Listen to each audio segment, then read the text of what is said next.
Salut tout le monde qui branche émission ça. Moi c'est Lynn, nutritionniste panouan.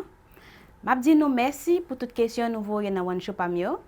Ma première émission aujourd'hui pour moi discuter un sujet yon nan téléspectateur santé Pamio te kontra avec l'autre jour. Li mandem pour me parler de ça pour les jeudi.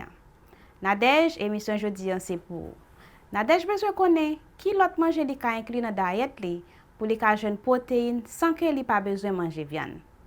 Comme je te promets tout Nadège dans l'émission jeudi, nous allons investiguer qui côté protéines à part de viande. Là nous parler de viande, nous voulons dire poule, bœuf, cabrit, cochon, coden et canard. Gen viande nous relève viande blanc qui c'est poule, coden, canard. Gen viande tout nous relève viande rouge qui c'est cochon, bœuf et cabrit. Nous gen viande qui passe dans pile process, tant que hot dog, salami et saucisse. Gen des fois, moun kon ap dim, mais sou dim pas manger viande chaque jour. Côté pour me joindre protéines qui pour bam force chaque jour. Mais ça moi ta remè nous comprendre. Viande gen un pile bénéfice là-dedans.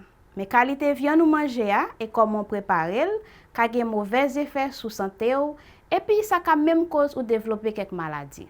Moi connais que nan nou kap di, "Woy, ou bon problème oui sou ta dim pas manger viande." Non, c'est pas ça moi dit. N'a besoin bon valeur protéines dans viande qui peut aider au bâti et puis réparer tissu dans corps. Viande nan tout li gen pile fer là-dedans. Ça fer la fait li aide corps produit hémoglobine qui peut porter oxygène dans sang ou. C'est ça que fait les docteurs fait test hémoglobine pour yon moun et puis niveau hémoglobine en bas, yo di moun nan fait anémie. Yon l'autre bénéfice ou joindre dans viande, c'est vitamine ak minéral par exemple vitamine B12 qui c'est une vitamine ou joine seulement dans viande. Gen quelques compagnies qui ajoutent li dans quelques manger tant que céréales. Tout ça yo montré viande nan gen pile bénéfice, mais en pile fois nous manger trop viande. Mais qui problème qui gen même là ou manger trop viande?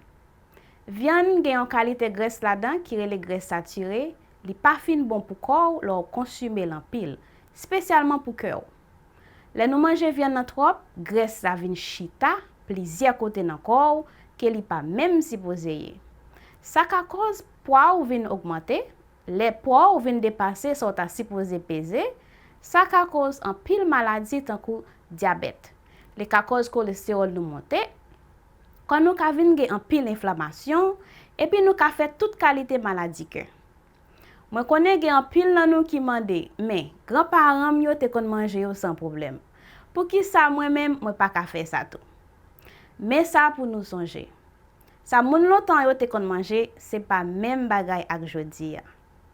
Jodi yon moun joine des séries de manger qui disponible pour lui, mais qui pas fin bon pour corps li.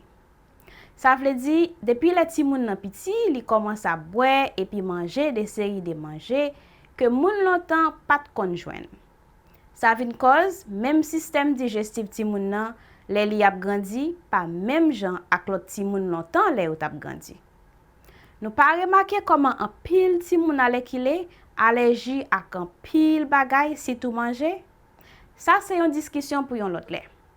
Viande ale ki le pas même ak viande longtemps. Bête longtemps yo te kon pi à l'aise, yo te kon prend bon lait chaque jour. Bon soleil, yo mange zeb chan yo vle. Bête journée jodi a yo pas levé même jan. Yo ba yo manger ak médicament qui pou faire yo grossi parce que plus viande yo ka joine pour yo vendre, c'est plus l'argent y a fait. Ouais, bagay yo pas même jan. Mais yon clé nou gen journée jodi c'est research. Research guide nous pour nous ka connaître qui ça pour nous limiter dans diète nous pour nous ka en santé et puis éviter ou sinon gérer bien quelques maladies. Ou pas besoin manger viande chaque jour pour joindre protéines. L'autre côté ou ka joindre protéines c'est dans pois, toute qualité pois. Ou joindre pile protéines tout dans noix, tant que pistache, zaman, dans œufs, avoine, lait qui pa gen en pile graisse, quelques céréales, fromage, ak fruits de mer yo tant que poisson. Moi ta encourager nous pour nous manger pour pipiti yon fois dans semaine nan, yon manger qui pa gen viande là-dedans. Ça c'est un défi m'a ban nou. Par exemple, pour lunch demain ou ka choisi manger poisson, du riz ak salade. Ça c'est seulement un exemple. Contactez One Show Pam pour nous voyer dire nous comment défi ça a marché pour nous, Kon sa tou si nou kontre avem nan communauté haïtienne nan, fè un ti pale avem pou nou fèm konnen koman sa ap marche pou nou. Sonje de fiancé, manje pipiti yon fwa nan semen nan, yon manje ki pa gen viande la dan.